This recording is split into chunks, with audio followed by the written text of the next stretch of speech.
Hello, everybody. Scott Golden here with Golden Opportunities Coaching. Welcome to those of you who are new. Welcome back to those of you who are seasoned veterans of what we do around here. What we do around here is we discuss a variety of social, emotional, and psychological and coaching-related topics. We do that on a daily basis, and we have over 250 audios for you to check out. Hopefully, there's something that's beneficial to you there. And today we're going to talk about 7 basic tips to improve your life starting today. And so everybody is looking to improve some part of their life, right?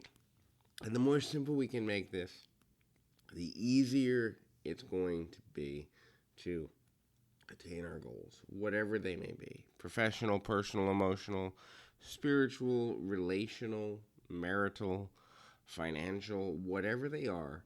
If we can apply at least some of the principles here, the better off we're going to be in the long run. So the first is stop sacrificing for now and plan for the long game. Now, that doesn't necessarily mean that we can't enjoy the moment. Matter of fact, enjoying the moment is one of the most important things, probably the most single important thing we can do in this lifetime. However, having a plan for where we want to end up, personally, professionally, spiritually, emotionally, is essential to living well. It really doesn't matter what we're doing in the moment if we're not working towards something, even if it's an increasement in our own happiness, joy, enjoyment, relationship building, whatever. There always should be a why you're doing something. Why am I eating? Because I'm hungry is a viable answer. Why am I eating? Just because. Not such a viable answer.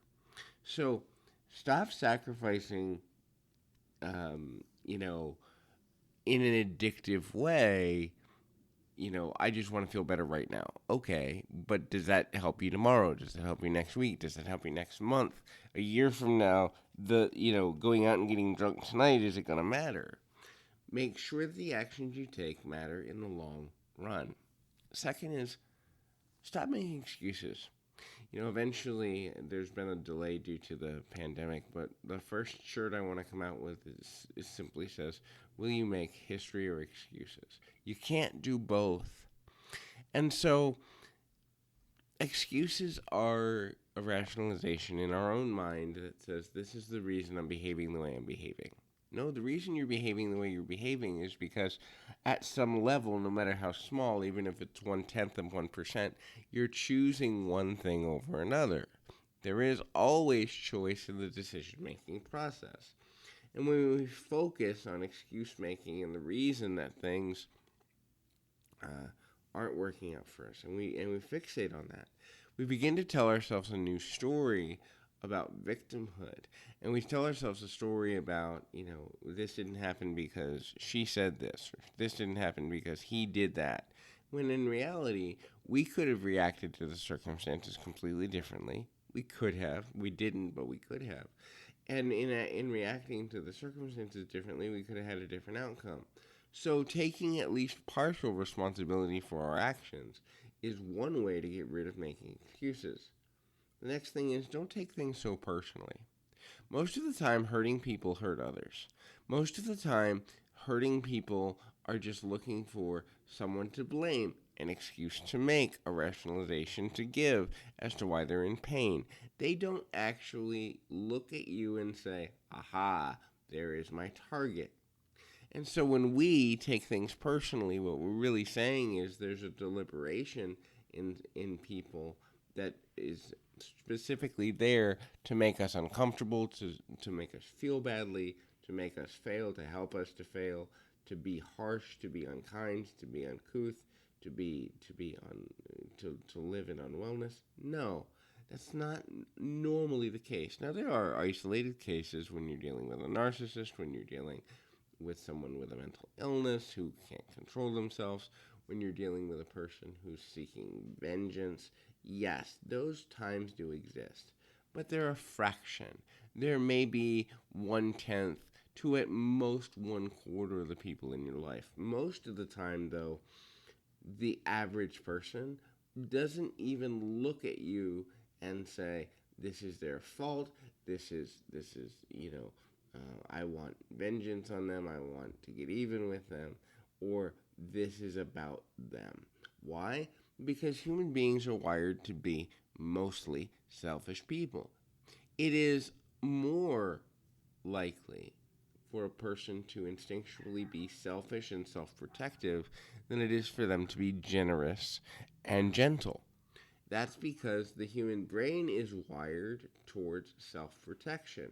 And so being selfish is part of self protection. This does not make it evil, it does not make it bad, it does not make it wrong. However, it does make it part of our makeup, and we have to work around it. Thereby, if a person is naturally more selfish than not, they're going to be focused on themselves and not on you. The next thing in this is exercise. And that doesn't just mean your body. Although exercising your body is good, changing your physiology and your body movement and creating motion is necessary and good. But when I say exercise your spirituality, whatever your spiritual practice is. Connect with a higher power if you believe there is one, or connect with your motivating factor if you're an atheist or agnostic. Um, Exercise your mind, learn new things, grow. Exercise your social being, connect with other people. Exercise discipline. Convince yourself that you're going to do something, commit to it, and follow it through. Exercise every part of your being, mentally, physically, and emotionally, and spiritually, so that you're in top physical, mental, emotional, and spiritual condition. And commit to doing this daily. Because the more committed you are to doing something, the more a habit it becomes, and our habits create or co-create our reality. The next thing is eliminate distractions. Look, there's a million things you could be doing instead of listening to this audio right now. There's a million things you could be doing rather than playing with your kids right now or taking your dog for a walk. There's always the availability, almost always anyway, for distraction. Whether it's mental distraction, like letting our thoughts wander, physical distraction, like going and doing something else, mind-numbing distractions like television or social media, there's always a way to get away with not doing what we don't want to do and to get away from really focusing ourselves and being deliberate. Trouble is, all of us have a finite length of time on the planet, some more, some less. And so every second we're not maximized, every second we're not moving towards our goal, the more likely it is that we struggle, and there's challenges there. And the more time we waste, the more haste we have to make up for that lost time. The next thing, stop victimizing yourself. And this is hard for lots of people for a number of reasons. We're taught in our society that life should be fair. Unfortunately, fair is often a human concept that doesn't exist within spirituality in lots of constructs. Now, we put it there. We call for justice. We call for right and wrong. We call for, things to go our way. But in reality, how to put this? There is energy, positive and negative. Positive and negative energy does not create a level of fairness. It just is. And so even in the constructs of religious structures where there's a deity or group of deities that help us to live our lives, we're never going to completely crack the Rubik's Cube of how to make life more, quote, fair, which means you can be the best person in the world, you can be the nicest, the smartest, the funniest, the prettiest, and bad things can still happen to you. You also can be down on your luck, homeless in the middle of nowhere, and good things can happen to you. I personally, personal belief, disclaimer, believe that it's all about the energy you put out and the energy you receive. Other people think it's about how much they pray. Other people think it's about how much they give. Other people think it's about how much they help others. Other people think it's just luck. Everyone's going to have a different viewpoint. But the reality is, playing the victim never gets a person ahead consistently. Can you get ahead playing the victim? Of course. Can you manipulate people in your direction?